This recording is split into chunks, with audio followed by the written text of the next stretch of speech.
Comment naissent les premières galaxies après le Big Bang? Alors, les premières galaxies commencent très tôt finalement, beaucoup plus tôt. On s'est aperçu avec le lancement du télescope James Webb qu'il y avait des galaxies 100 millions d'années après le Big Bang. Alors 100 millions, ça peut paraître long, mais par rapport à l'âge de l'univers qui est de 14 milliards d'années, 100 millions, c'est très court. Alors, qu'est-ce que se passe-t-il après le Big Bang? Le Big Bang, c'est quelque chose de très très chaud. L'état de l'univers est très chaud et ionisé, en fait, tellement il y a des milliards de degrés. Donc, la matière est ionisée, on a un plasma. Donc ça, ce n'est pas du tout favorable à la, à la formation de galaxies. Donc il faut attendre de l'expansion de l'univers après le Big Bang et la température va descendre à 3000 degrés. À ce moment-là, les protons et les électrons se recombinent en atomes d'hydrogène, l'univers devient neutre. Alors déjà, il y a du gaz d'hydrogène essentiellement, avec un peu d'hélium, et ce gaz ne va pas tout de suite former des galaxies. En fait, ce qui se passe, c'est que lorsque l'univers était ionisé, il était en équilibre avec la lumière, les photons, et en quelque sorte, il y avait un empêchement par la pression de radiation des photons de former des structures. Et si vraiment il n'y avait pas de matière invisible, la fameuse matière noire, on a découvert depuis des dizaines d'années, eh bien, il n'y aurait pas de galaxie parce que l'expansion empêche la contraction par gravité de structures. Donc, ce qui est très fondamental pour la formation des galaxies, c'est l'existence de matière noire. Cette matière invisible qui n'interagit pas du tout avec la lumière. Donc, c'est elle qui se contracte et fait des puits de potentiel gravitationnel, même avant que la matière ordinaire ait pu se concentrer. Parce que la matière ordinaire, elle interagit avec la lumière et elle est empêchée par la lumière de former des structures. Donc, ce qu'il faut bien comprendre, on l'a compris assez tard, finalement, dans les années 80, 90, que c'était la matière noire qui formait les puits de potentiel gravitationnel. Et puis, lorsque la matière ordinaire se découple de la lumière, à ce moment-là, elle peut tomber dans les galaxies noires qui ont été formées avant. Et puis, le gaz va à ce moment-là se concentrer, former des étoiles. Et puis, le rayonnement ultraviolet des étoiles va rayoniser l'univers entre les galaxies. Donc, c'est comme ça que ça se passe. Les galaxies ont besoin d'abord de matière noire pour former des galaxies noires avant que la matière ordinaire tombe dans les galaxies. Et c'est ainsi qu'elles se forment. Donc, vous voyez que les étapes sont assez longues puisqu'il faut d'abord un petit potentiel gravitationnel noir. Et puis ensuite, il faut que l'univers soit neutre pour que la matière puisse se condenser dans ces galaxies. Et puis, la formation d'étoiles. Donc, ça prend 100, 200 millions d'années. Et au tout début, vous parliez justement des galaxies noires qui auront ensuite permis de la formation des galaxies normales. Comment est-ce que je sais pas parce que je sais pas à quel point les gens pourront faire une confusion ou s'il n'y a pas de confusion avec par rapport aux trous noirs. Il me semble qu'il y a des énormes trous noirs massifs qui permettent de structurer actuellement les galaxies. Est-ce que justement ces trous noirs massifs viennent de base de cette matière noire et ensuite après absorber plein d'autres choses? Comment se passe justement le passage entre une galaxie qui commence à naître avec la matière noire à la structure qu'on voit actuellement après des milliards d'années? Quelles sont les grandes étapes? Oui, alors il faut surtout pas confondre trou noir et matière noire parce qu'en effet, il y a le nom noir qui est là et qui devrait pas être en effet source de confusion. Il vaudrait mieux qu'on dise matière invisible ou matière transparente, mais en effet, elle n'est pas noire, la matière. Et elle n'a rien à voir avec les trous noirs, vraiment rien à voir. Le trou noir, c'est quelque chose de très, très, très compact, tellement compact que la vitesse d'échappement serait supérieure à la vitesse de la lumière. Donc c'est pour ça que même la lumière ne peut plus sortir au bout d'un moment. Si elle s'approche trop près, même la lumière est absorbée. Donc on a vraiment un trou noir. Là, le nom noir est vraiment justifié, alors que pour la matière invisible, c'est transparent. Donc là, le trou noir, c'est autre chose. Et dans les trous noirs qui sont au centre des galaxies, parce qu'en fait, on a deux sortes de trous noirs. On a des trous noirs qui sont de masse du Soleil, enfin quelques masses solaires, qui sont le résultat de la fin de vie d'une étoile. Lorsqu'une étoile massive explose en supernovae, le résidu, après avoir éjecté l'enveloppe, le résidu peut être supérieur à 3 masses solaires et à ce moment-là, ça devient un trou noir. Donc on est entouré dans la Voie lactée, notre galaxie, d'un milliard de petits trous noirs en fait, puisque on a 300 milliards d'étoiles, il y en a quelques-unes qui ont explosé en supernovae, et donc on a peut-être un milliard ou 2 milliards de petits trous noirs qui tournent autour de la Voie lactée ou qui sont pas très dangereux parce qu'en fait il faudrait s'approcher très près. On n'est jamais très près d'une étoile, donc le, on a ces petits trous noirs de quelques masses solaires. Et puis ensuite, on a des trous noirs supermassifs qui font entre des millions et des milliards de masses solaires. Et ceux-là sont toujours au centre de chaque galaxie. Ils sont là parce que en fait, ils ont décanté. Ils sont arrivés toujours au centre du puits de potentiel, le plus bas, parce qu'ils sont très massifs et la friction dynamique fait que même s'ils arrivaient à une fusion de galaxies, arrivaient au bord de la galaxie, ils vont tomber au centre très vite. Donc tous ces trous noirs supermassifs sont toujours au centre des galaxies, mais ils se sont formés après coup à partir de la matière ordinaire. On n'arrive jamais à former de trous noirs avec la matière noire, enfin la matière invisible, parce que cette matière invisible ne dissipe pas d'énergie, elle ne rayonne pas. Donc, ce qu'elle peut faire, c'est juste former de grands puits de potentiel, mais elle ne peut pas se concentrer. Pour se concentrer, il faudrait rayonner, perdre son énergie. Elle ne perd pas son énergie et elle est très diluée toujours. Même dans les galaxies, c'est très, très, très dilué. On n'arrive jamais à faire des effondrements. On n'arrive pas à faire d'étoiles, par exemple. On n'arrive pas à faire de trous noirs. Donc, tous les trous noirs sont faits de matière ordinaire. Donc, surtout ne pas confondre. Donc, on fait des puits de potentiel très dilués de matière noire, enfin invisible, transparente, et c'est très dilué. C'est lors que la matière ordinaire, qui elle est dissipative, peut rayonner et donc peut se concentrer, qu'on va faire des étoiles et puis des trous noirs au centre, etc. Donc il y a ces deux aspects. La matière noire, elle est très très diluée et ne peut jamais se concentrer. Comment est-ce qu'on explique justement dans ce cas-là ces trous noirs supermassifs? Est-ce que c'est justement de base une étoile qui était déjà immense, qui du coup serait transformée en supernova, aurait fait un trou noir, et au fur et à mesure, parce qu'il devient de plus en plus gros en prenant de la matière qu'il y a autour, et au fur et à mesure, sur une suite d'événements, il devient immense et se retrouve au centre petit à petit? Ou est-ce que c'est autre chose qui explique la formation du coup de ces trous noirs immenses qui, comme vous l'avez dit, font des millions à des milliards de fois une masse solaire? Oui, ça c'est une bonne question parce qu'on n'a pas encore la réponse exacte. On a quelques hypothèses évidemment, mais qu'il va falloir vérifier. Ces deux hypothèses que, en effet, on pourrait avoir d'énormes étoiles au début de l'univers. Alors pourquoi elles sont plus grandes qu'aujourd'hui? C'est qu'au départ, il n'y a pas de métaux. Ce qu'on appelle métaux en astrophysique, c'est le carbone, l'azote, l'oxygène, des éléments plus lourds que l'hydrogène et l'hélium. L'hydrogène et l'hélium sont formés dans le Big Bang. Le Big Bang, c'est vraiment très très chaud. Il peut se faire des réactions nucléaires et donc former des éléments légers. L'hélium est fabriqué à partir d'hydrogène dans les premières minutes, 3 minutes. On forme tout l'hélium, 25% en masse de l'hélium ou 10% en nombre. Et donc les éléments légers sont formés dans le Big Bang. Mais après, tous les autres éléments plus lourds, le carbone, etc., est formé dans les étoiles. Dans la nucléosynthèse qui se forme dans les réactions nucléaires dans les étoiles, on forme d'abord à partir de l'hydrogène, de l'hélium encore, puis ensuite du carbone, de l'azote, etc. Donc ces métaux n'existent pas au départ. Et donc les premières étoiles, vraiment les premières, qui n'ont pas explosé encore pour avoir libéré leurs éléments lourds, eh bien elles n'ont pas ces métaux. Ces métaux sont des éléments qui refroidissent beaucoup, qui permettent justement à la matière de se fragmenter et de se concentrer encore plus.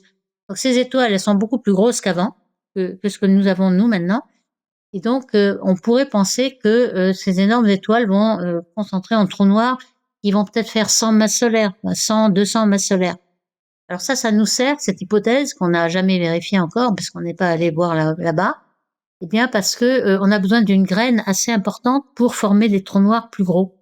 Et en effet, on s'aperçoit avec le James Webb Telescope, par exemple, que les trous noirs de millions et des milliards de masses solaires sont formés très tôt. Et ça, c'est quelque chose qui a été une surprise de ces dernières années, puisqu'on on a le James Webb depuis 2022, il fonctionne depuis 2022.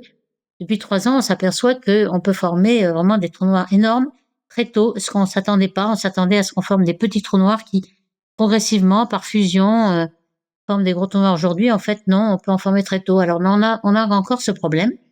Alors, pourquoi? Parce que quand on a, par exemple, des trous noirs de masse 3, 4, 5, 10 masses solaires, eh bien, ils peuvent accréter de la masse, en effet, du gaz autour, mais jusqu'à un certain point. Il y a quelque chose qui limite l'accrétion de matière, c'est la pression de radiation. Si on accrète de la masse sur un trou noir, il y a un indice d'accrétion qui se fait parce qu'évidemment, il y a une rotation qui empêche de tomber tout de suite. Et puis, l'énergie gravitationnelle qui est obtenue, comme c'est une masse énorme, très compacte, elle va rayonner en rayons X, en rayons gamma énormément. On va récolter peut-être une fraction 10, 20, 30% de la masse MC2 qu'il y a dans cette matière, alors que dans les étoiles, on récupère même pas 0,1% de la masse en fusionnant l'hydrogène. Donc c'est quelque chose, la tombée sur un trou noir, c'est un des moyens d'avoir une énergie énorme, bien plus grande que l'énergie des étoiles. Donc ça va rayonner tellement que finalement la pression de radiation va empêcher la matière de tomber. Donc il y a une limite, il y a une saturation, ce qu'on appelle limite d'Eddington, qui limite la croissance. Alors en fait, on croît proportionnellement à sa masse et on n'arrivera pas à la former avant 1 million d'années, quoi. Donc c'est pour ça qu'on a besoin de graines un peu plus grosses pour pouvoir former des trous noirs très gros. Alors il y a quelque chose qui nous a mis quand même sur une piste, c'est les ondes gravitationnelles. À partir de 2015, on a commencé à détecter les ondes gravitationnelles et notamment lorsqu'il y a une fusion de trous noirs, on a des ondes gravitationnelles qu'on a pu détecter. Alors ça, c'est quelque chose qui est un exploit parce que même Einstein, qui avait prévu qu'il y aurait des ondes gravitationnelles, il avait dit c'est tellement faible qu'on n'arrivera jamais à les détecter. Et en fait, c'était un exploit. LIGO, les interféromètres avec des lasers ont permis de détecter, mais alors des petites déformations d'espace, des petites ondulations de l'espace qui sont tellement petites que au bout de 4000 kilomètres, on a la déformation d'un proton, la taille d'un proton. C'est vraiment impossible à imaginer tellement c'est petit par rapport à aux grandes distances. Eh bien, on a pu le détecter. Et aujourd'hui, on en a détecté depuis 10 ans 300 fusions de trous noirs. Et ces trous noirs sont toujours des trous noirs de masse stellaire. Mais on s'est aperçu qu'il y en avait de 30, 60 masses stellaires qui ont formé des trous noirs de 200 masses stellaires. Donc, c'est énorme. Ça veut dire que on a un moyen de former des trous noirs de masse intermédiaire. Ça, c'est quelque chose qu'on n'avait jamais vu et qu'on a détecté avec les ondes gravitationnelles, des trous noirs de 200 masses stellaires. Et c'est comment on les forme? Et on pense qu'on les forme dans les amas globulaires. Alors, les amas globulaires, c'est un amas d'étoiles très, très, très serré. C'est-à-dire, dans 1 ou 2 années-lumière, on a 100 000 étoiles. Alors, pour dire un petit peu l'environnement du Soleil, on sait que la plus proche étoile est à 4 années-lumière. Donc, on imagine que dans cet espace, on pourrait avoir 200 000 étoiles. C'est quelque chose qui est vraiment très, très compact. Et à ce moment-là, il y a des collisions entre étoiles, ce qui n'arrive jamais dans une galaxie, hein, mais c'est un environnement tellement serré qu'il y a des collisions, on peut avoir des collisions de trous noirs, et puis par succession, fusion de trous noirs successives, on peut arriver à 200 masses solaires pour un trou noir de masse intermédiaire. Et c'est peut-être comme ça que on a pu avoir des graines assez grosses pour ensuite avoir des millions et des milliards de masses solaires, même dans le premier milliard d'années après le Big Bang. On a parlé justement du passé des galaxies, de comment est-ce qu'elles se sont formées pour arriver à ce qu'elles sont aujourd'hui. À quoi ressemble leur futur avec justement un univers en expansion? Alors, les galaxies, elles ne sont pas en expansion, hein, puisque tout objet qui est virialisé, qui est en équilibre gravitationnel, en quelque sorte, on peut s'imaginer que pour avoir un univers, par exemple, c'est un petit peu comme on l'avait supposé au départ avec les équations d'Einstein, on peut calculer, selon les constantes de l'univers en question, quel est son devenir. Alors, si la densité n'est pas assez grande, eh ben, on a un univers qui est en expansion indéterminée. Si la densité de l'univers est assez grande, à ce moment-là, il retombe sur lui-même, un peu comme un soufflet qui, par gravité, retombe sur lui-même, en quelque sorte, et donc on appelle ça Big Crunch. Donc il y a une densité critique entre le Big Crunch et le Big Bang, indéfiniment en accélération, d'expansion. Eh bien, cette densité critique, si dans notre univers, à un certain endroit, il y a des fluctuations de densité, on peut imaginer qu'il y a une petite endroit où la densité est plus grande et atteint cette densité critique. À ce moment-là, on peut imaginer, bon, je le dis avec les mains comme ça, mais je sais pas d'équation, mais que localement, on a un petit Big Crunch en quelque sorte. Et donc localement, on peut stabiliser des petits îlots comme ça, et ce sont les galaxies en quelque sorte, qui sont virialisées à l'équilibre de Viriel, c'est-à-dire à l'équilibre gravitationnel. Et donc les galaxies sont comme ça. On a aussi des groupes de galaxies, comme le groupe local qui est aussi à l'équilibre gravitationnel. Alors le groupe local, notre galaxie, tous les objets qui sont gravitationnellement liés, qui ont effectué leur petit Big Crunch en quelque sorte, ne sont pas en expansion. Les étoiles dans nos galaxies sont pas en expansion, de même que les galaxies dans le groupe local ne sont pas en expansion. Par exemple, Andromède est en train de bouger vers nous, à une vitesse qui se rapproche. Sans doute, dans 2 milliards d'années, on aura une fusion entre la galaxie Andromède et la nôtre. Donc tout ça est lié gravitationnellement et non pas en expansion. Lorsqu'on peut raisonner pour l'expansion et le futur du destin de ces galaxies, c'est les galaxies à l'extérieur qui ne sont pas liées gravitationnellement à nous, sont en expansion. On les voit s'éloigner de nous, et celles-ci vont s'éloigner de plus en plus, vont être en expansion accélérée, et on peut dire qu'on aura de moins en moins de galaxies dans notre voisinage immédiat, à part le groupe local qui est déjà lié, hein, bien entendu. Il y a, je sais pas, j'ai déjà entendu plusieurs fois cette idée, je sais pas à quel point est-ce qu'elle vient justement d'une mauvaise compréhension populaire ou si elle est vraiment basée sur une vraie théorie, que dans un univers qui s'étendrait indéfiniment, on finirait à un état enfin pas sans énergie, mais juste où il est tellement étendu que il y a même plus suffisamment de, en gros, toutes les unités de la matière sont dément. Chaque atome, chaque particule faisant les atomes, tout est à part et on vit dans un univers uniforme de chaos, enfin d'entropie maximale. Est-ce qu'il y a quelque chose comme ça qui pourrait... Ça, c'est plutôt l'hypothèse, c'est l'hypothèse sur l'énergie noire, en fait, l'énergie sombre, qui serait une constante cosmologique ou pas. Et il y a plusieurs états possibles selon la pression. Alors, on avait dit tout à l'heure que la pression était un coefficient négatif, on l'appelait W, hein, par exemple, un coefficient W fois la densité. Voilà, le coefficient entre la pression et la densité, il y a ce fameux coefficient qu'on ne connaît pas. Alors, ce coefficient, il doit être inférieur à moins un tiers pour qu'il y ait accélération de l'expansion.